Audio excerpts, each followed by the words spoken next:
Ndugu waandishi wa habari, wote tunafahamu kwamba ujenzi wa daraja la Magufuli bado unaendelea. Mafundi bado wako kazini, na jeshi la polisi tukishirikiana na wananchi na vyombo vingine vya usalama tumeendelea na kazi kubwa ya kuhakikisha kwamba ujenzi unaendelea katika hali ya usalama na kwamba hakuna mtu anayejihusisha na vitendo vya kufanya wizi na hivyo kudhoofisha ujenzi wa daraja hilo na kwenye miradi mingine mikubwa ya kimkakati katika mkoa wetu.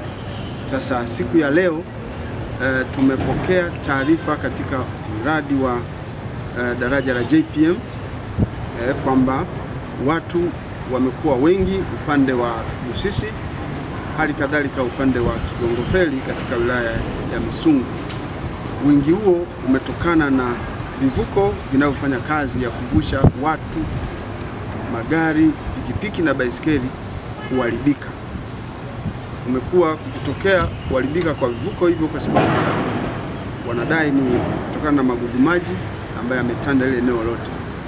Sasa hali hiyo imesababisha watu kufurika kwa wingi na wengine kutaka kuvuka kwa sababu wanakwenda kwenye maeneo mbalimbali ya uzalishaji, wengine wanakwenda hospitali. Sasa jeshi la polisi tumeimarisha doria katika hilo eneo. Tangu asubuhi kuna doria ya magari, lakini kuna doria ya askari wa miguu na askari wa usalama barabarani. Kazi yetu kubwa ni kusaidia pale ili watu waweze kuvuka salama. Uongozi wa daraja nikiwa na maana mafundi wametoa maelekezo kwamba ile sehemu ile barabara inayotumiwa na mafundi kufanya ujenzi iruhusiwe ili watu waweze kupita, gari, pikipiki, waenda kwa miguu na baisikeli.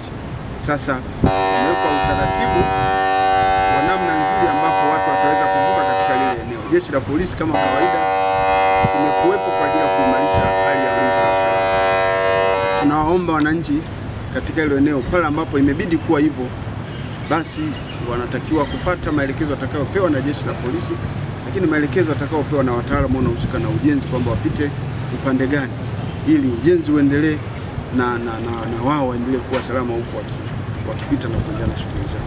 Lakini imekuwepo hali ya watu wengine wanapita, hawapiti kwa maana kwamba wanapita kwa ajili ya kwenda kufanya shughuli zao. Wengine wanakuja tu, wanafika katikati, basi anashusha mizigo kwa sababu wanapita kwa miguu, wanabaki wanashangaa pale. Sasa ile sehemu si kwa ajili ya kushangaa.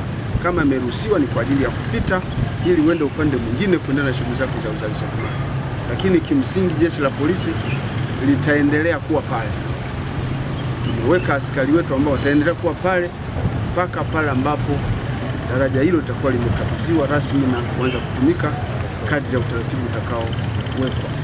Lakini kazi yetu kubwa ni kulinda watu na mali zao, lakini pia kulinda wale mafundi wetu ili ujenzi ufanyike pasipokuwa na hofu yote ya uhalifu.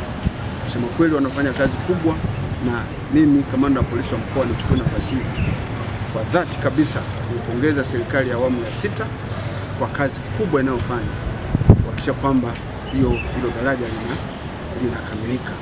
Kazi kubwa sana inafanyika na sisi hatuna budi kuhakikisha kwamba ikamilike huku maeneo yote yakiwa salama.